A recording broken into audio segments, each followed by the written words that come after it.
Bueno, ya platicábamos de las ocurrencias de Alfonso Ramírez Cuéllar, del presidente de Morena, y de los deslindes del propio presidente de la República en torno a esa idea, a esa propuesta que dice Ramírez Cuéllar, que en realidad, ya matizando, no dijo lo que sí dijo. Lo leímos todos, lo firmó él, incluso Jorge Fernández Menéndez. Buenas noches, Manuel, qué gusto. Muy bien. Manuel, buenas noches. Guillermo Eloya, ¿cómo estás? Manuel, un gusto. Gracias, muchas gracias. ¿Cómo lo ves? ¿Es una ocurrencia, es una puntada, es una metida de pata? ¿No dijo lo que sí dijo? ¿No dijo lo que todos entendimos? Bueno, por supuesto que lo dijo, pero tanto lo dijo que está escrito en un comunicado. Pero es una ocurrencia, es una metida de pata, es todo eso. Pero también son distractores y globos sonda, ¿no? En medio de todo el debate que tenía el presidente con los empresarios por el tema energético, es un tema muy delicado, mucho más delicado que una ocurrencia del presidente interino de Morena. En medio de eso sale esta tontería, vamos a decirlo suavemente, que saca Ramírez Cuéllar y se genera un debate en torno a eso que le permite a su vez al presidente deslindarse de él, le permite a Ricardo Monreal frenar el tema, como colocar el debate con los empresarios en otro nivel o tratar de colocarlo en otro nivel, cuando es evidente que hay una relación entre el gobierno federal y los empresarios que está lastimada por varios hechos, entre ellos lo último de la cancelación de los permisos para las empresas eólicas de energías limpias. Que están lloviendo ya recursos, además. Que están lloviendo recursos y además, no solamente recursos, la indignación y la molestia de por lo menos 21, 22 gobiernos del mundo. Además. Guillermo, ¿cómo lo ves? Pero también es una discusión innecesaria, inoportuna y que llega en un muy mal momento. A fin de cuentas, sí cumple con la función de un distractor, claro, pero pone nuevamente en un lado y en otro de la mesa aquella discusión, aquella separación y polarización sobre ricos y pobres. Y de entrada criminaliza y sataniza, digamos, la construcción de fortunas que en muchos de los casos, por supuesto, que son bien habidas y que son el producto generacional de un gran camino de esfuerzo, y las pone en ese velo de duda para tener facultades sobre un instituto que se ha manejado sobre las bases de veracidad, objetividad, imparcialidad. Oye, además un instituto al que le han estado recortando y al que le pasaron ya la tijera. No tiene ni la más remota posibilidad de hacerlo. No hay manera alguna, no hay manera alguna. Te representaría también un problema logístico y laboral terrible. Pues, ¿qué van a hacer estos supervisores, inspectores, verificadores, peritos, evaluadores? Y en ese caso, pues es una discusión que llega en un mal momento, que también pone a prueba la lealtad del propio dirigente para absorber y su capacidad para recibir la crítica. Pero sí creo que se fue de bruces con una situación que hasta lo ridiculiza. Creo que no resiste ningún análisis jurídico, no resiste ninguna cuestión que tenga que ver con la sensatez y pues bueno, lo dibuja, como bien lo dijeron, de cuerpo completo. Porque me dijeras, es que además el presidente Morena ha estado muy activo durante toda la emergencia, ya metió el hombro por el presidente, se la ha jugado con sus estrategias. Y si con esto quiso ir en sincronicidad, por su ausencia. Quiso ir en sincronicidad con los dichos para la nueva medición, digamos, del avance en bienestar del propio Andrés Manuel López Obrador, pues qué favor le hizo, porque nada más lo puso de alguna manera en una situación de vulnerabilidad. En una medida muy bolivariana, ¿no? Además, muy bolivariana. Fíjate, Arturo. el sábado cuando el presidente presentó en este ensayo de 30 cuartillas otra vez su propuesta económica, porque es la de siempre, pero aquí le agregó una cosa muy interesante. Dijo el presidente, está en la página, si mal no recuerdo, 22, dice, nadie tiene derecho a lo superfluo mientras alguien carezca de lo esencial. Y luego, al día siguiente, el domingo, sale este comunicado del Comité Ejecutivo Nacional de Morena, donde se dice, bueno, qué bueno que ya se mide la pobreza, pero ahora hay que medir la desigualdad y la concentración de la riqueza, que son dos cosas relacionadas pero distintas, ¿no? Ahora, aquí el texto dice, el INEGI debe entrar. Así tal claro, cual. todos entendimos que van a entrar a tu casa. Bueno, vamos a suponer que es una no sea falla así, de redacción pero terrible. Eso supondría, no sé, que llegue un encuestador del INEGI y te pregunte, a ver, Manuel, por favor, dime, ¿cuánto ganas y a cuánto asciende tu patrimonio? Bueno, a ver, el único que debe de saber eso es mi contador. Y yo digo que ya es ahí un exceso, ¿verdad? Porque claro, y además ponte un segundo en las condiciones de seguridad que vivimos, que llegue alguien a decirte, a ver, todo lo que tienes, cómo lo tienes, cómo... pero además para eso una agenda de secuestro. Porque para eso además ya hay otras instituciones. Claro. Bueno, a ver, para eso está el ojo, a ver, mira, quien sepa, la unidad de inteligencia financiera. Quien sabe interpretar una declaración de impuestos, pues sabe cuánto ganas, clarísimamente. A ver, eso ya lo saben. Y también, pues, cuánto patrimonio tienes por tus declaraciones de impuestos. Es decir, ya el gobierno tiene una serie de información que por prudencia y conveniencia no habría que dársela a nadie. Por eso es que yo siempre he abogado por los impuestos al consumo, porque son los menos intrusivos. Cuando tú pagas impuestos sobre la renta, ya hay más de uno que sabe cuánto ganas. Pues sí, claro. Y de ahí puedes ir deduciendo cuánto tienes. Entonces, por eso los impuestos al consumo son los menos intrusivos, los que requieren menos información financiera de ingresos patrimonial de los contribuyentes. Pero además hay otra cosa interesante aquí, y hay una medición de la desigualdad del ingreso, y es el famosísimo índice de Gini, al cual hizo referencia el presidente en su documento, nada más que le hizo al revés, interpretó la gráfica al revés, ¿no? Al revés, ¿no? Pero bueno, ya está el índice de Gini. Pero la intención de Gini que mide la desigualdad del ingreso, ¿no? Y luego dice, fíjate, dice el documento el comunicado que no dice, dice Ramírez Escuellar que no dice. Ahora, fíjate, dice, la proporcionalidad y la equidad en el cobro de impuestos debe dar paso a la justicia y a la progresividad.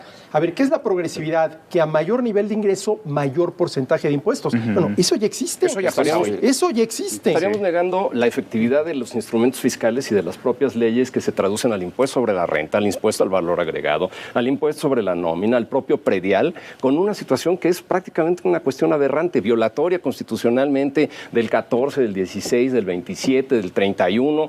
Y esto, pues bueno, sería la delicia de muchos para la lluvia de amparos que pues, progresivamente ahí sí se irán dando en razón de que se tuviera la insensatez. Ahora, me llama la atención y quiero tomar como pretexto esto, digamos, como ocurrencia Ramírez Cuellar, el papel que ha jugado o que no ha jugado Morena en esta situación, porque parece que a Morena la pandemia lo tomó como partido muy mal parado. Estaban en la disputa por la dirigencia, se había ido recién Jacob Polensky, estaban los pleitos, se demandaron, se fueron a los tribunales, y mientras parece que la oposición, en él no siempre es más fácil ponerte de acuerdo, pero la oposición camina cohesionada hacia, digamos, la confrontación con el gobierno. ¿Y dónde está el partido del presidente López Obrador? El partido del presidente es un desastre.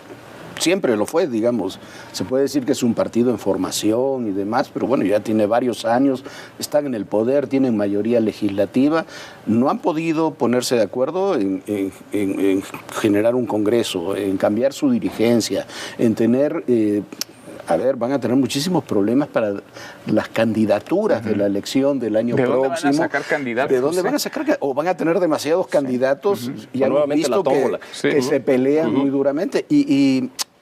Y a ver, yo creo que tampoco el presidente se ha involucrado con su partido, hay que decirlo. ¿Será que primero el presidente pintará su raya con Morena antes de que Morena siga yéndose al precipicio? Las encuestas muestran que la popularidad del presidente tiene altibajos, ha bajado, pero sigue siendo una popularidad alta. La popularidad de Morena está prácticamente un poquito arriba del PRI y del PAN. Como partidos están muy mal. Me parece que este tipo de cosas le hace muchísimo más daño a Morena y muestra la otra vertiente que hay en el gobierno, porque hay una vertiente en el gobierno de gente más sensata, hay una vertiente en el gobierno y en Morena, Ramírez Cuellar, Dolores Padierna, Díaz Polanco, la propia Jacob, que son muy bolivarianos. Y no hay cosa que le dañe más al presidente que no muestre el mismo partido. ¿Sí? Bueno, pues mira, si tienen un presidente interino, no lo pueden tener como Dios manda. Sí. Pero mira, volviendo a lo que es una cosa interesante. Ramírez Cuellar aquí propuso 5 puntos. Todos nos fuimos sobre el tema de medir la concentración y cuánto. Pero hay 2 puntos, el cuarto y el quinto, que son muy positivos. Dice, a ver, se debe de constituir un consejo fiscal, con lo cual yo de entrada estoy de acuerdo.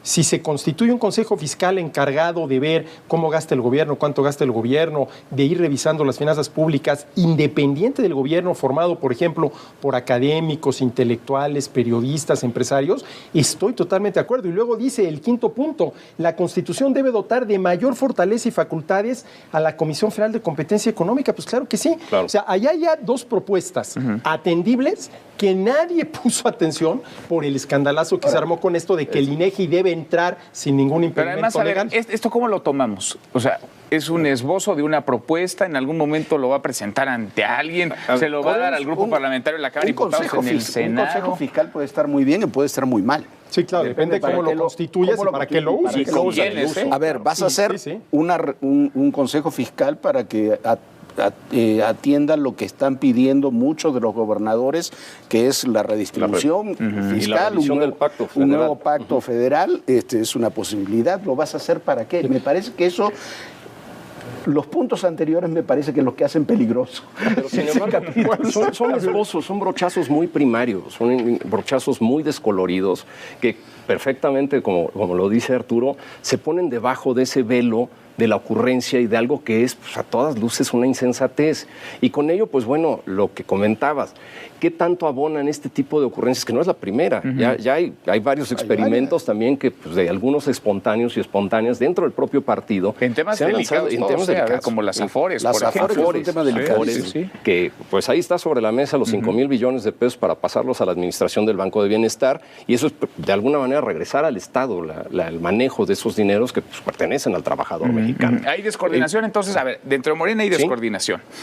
Hay descoordinación en el propio gobierno también, y esa descoordinación se está visibilizando hoy en esta vuelta a la nueva normalidad, porque de pronto ahí están los municipios que presumimos que no tienen contagios, son los municipios de La Esperanza, ¿no? Los otros esperemos que también la haya, pero estos son los de La Esperanza donde no hay contagios. Pero ninguno de estos municipios... Lourdes ayer que eran los de la desilusión. No, bueno. A ver, ¿por qué no salen los municipios a la vuelta a la normalidad? ¿Y por qué cada quien agarra por la libre? Alcaldes, empresas, gobernadores. No hay un eje rector, no hay un orden, no hay una coordinación. No la hay. A ver, estamos estamos aplanando la curva y estamos en el pico de la pandemia. Hace la semana pasada, esta semana, la próxima semana y hasta principios de junio. Parece el Himalaya. Bueno, sí, es que el pico está muy pronto. Pero a ver, estamos en la fase de mayor transmisión. En el pico... Y aplanando la curva todo al mismo tiempo. Y la reapertura. Y domándola también. Claro. Pero Manuel, es que el mismo presidente lo dijo hoy en la mañana, nada por la fuerza, todo por el convencimiento. Eso lo ha dicho una y otra vez, ¿no? Sí, se supone que desde ayer, 18, ¿sí?, en los municipios de La Esperanza, así es como lo entendimos, iban a volver a las cosas, los negocios, ¿sí?, observando las medidas de prudencia, iban a abrir desde la paletería de la esquina hasta el salón de belleza de la contraesquina. Bueno, y tú ahorita lo vimos contigo, pues nada de eso está sucediendo, ¿no? Está pasando. Pero entonces, ¿por qué? Bueno, pues si el presidente dice nada por la fuerza, todo por convencimiento, pues en última instancia que cada, presidente municipal haga lo que crea más conveniente, que en una de esas, Manuel, es lo más prudente. Pues sí, a ver, que cada quien se rasque con sus propias uñas. Sería prudente si hubiera pruebas, ¿no? Si hubiera para poder tener la certeza y la claridad. Partimos de una base, nuevamente hay que remarcarlo, de una enorme incertidumbre en respecto de la información que tuviese que ser la información de calidad, que nos diera un aspecto muy, muy diferenciado, que nos diera un panorama mucho más amplio para poder tomar decisiones correctas. Y se etiquetan a los municipios de La Esperanza, que yo creo que de origen la nomenclatura es lamentable, se politiza y se le pone un tinte ahí raro a los que deberían de llamarse municipios libres de COVID. Pues sí. Y creo que de ahí, esa base sobre la cual se construye un mapa, pues deja una responsabilidad delegada en los gobernadores que tienen un contacto directo, que tienen mayor conocimiento, y de alguna manera es una suerte de lavarse las manos sobre algo que yo creo que de fondo gran orquestador de las cifras de la pandemia desconoce. No se puede ordenar de un plumazo el volver a la normalidad, y sobre todo con cuestiones tan delicadas como lo es la labor educativa. Municipios en los cuales, pues bueno, por ejemplo, guerrerenses, que también tienen una gran cantidad de municipios en esta situación, en los cuales, por ejemplo, Malintepec, que se encuentra en la Sierra Guerrerense, y donde la concentración de médicos es de 20 médicos por 29,000 habitantes, y tendrían que manejar 8 horas para llegar a Chilpancingo para poder ser atendidos en una cuestión de especialización. Ahí es donde el gobernador dice, a ver, espérenme, yo creo que se necesitan mucho mayores elementos que meramente verlo en el coloreo que se tiene de un mapa que se hace desde una oficina. Pero a ver, ahí ni el gobernador, ni los médicos, ni el COVID va hasta ese municipio. O sea, de ese tamaño, digamos, de ese tamaño es el alejamiento, que también nos habla, digamos, de un país dividido, desarrollado y subdesarrollado, ¿no? A ver, porque no es casualidad que en Oaxaca, en los municipios de usos y costumbres, se concentre la mayor proporción de municipios de La Esperanza. No, y lo que decía ahora del Consejo Fiscal, por ejemplo, es uno de los temas. O sea, el país está dividido, está fragmentado, hay posiciones encontradas. Lamentablemente, desde el gobierno federal en muchas ocasiones se polariza, y se polariza también desde el empresariado y desde la oposición, y eso se refleja incluso incluso en estos temas. Y cuando tú no tienes la claridad suficiente para presentar las cosas como son y como deben ser, con la información que me imagino que el gobierno federal debe tener, más allá de que la publicite o no. Tenemos la esperanza de que así sea.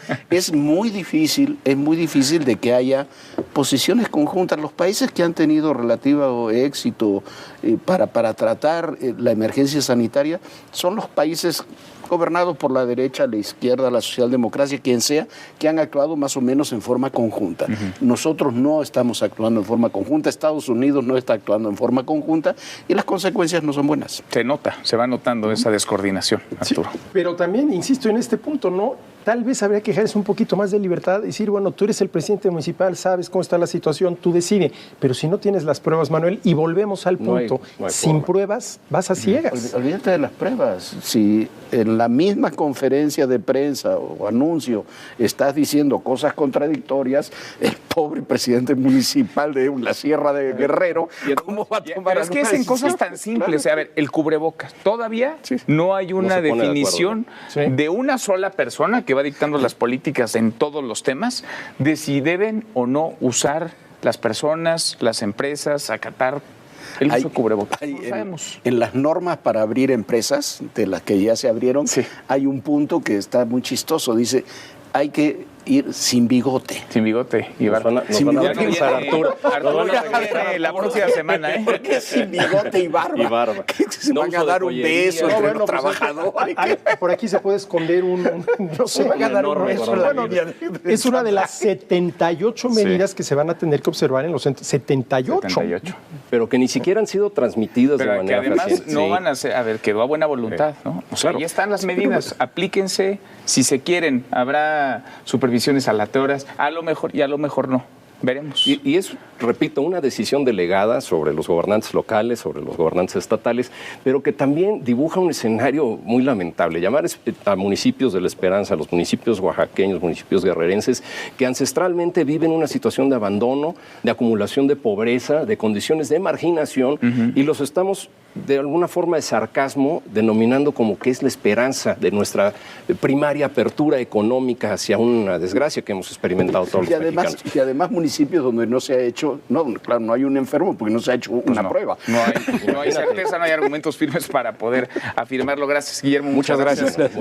Muchísimas gracias. Yo me voy a todo personal. 3 minutitos, en todo personal. Claro Arturo, nos vemos la próxima semana sin barba ni bigote. No vayas a rasurado. Sin barba ni bigote. Gracias a los tres. Gracias. Soy Manuel López San Martín. Gracias por vernos. Mañana nos encontramos en esta República MX. Mañana noche de miércoles. Pásenla muy bien. Se queda con todo personal.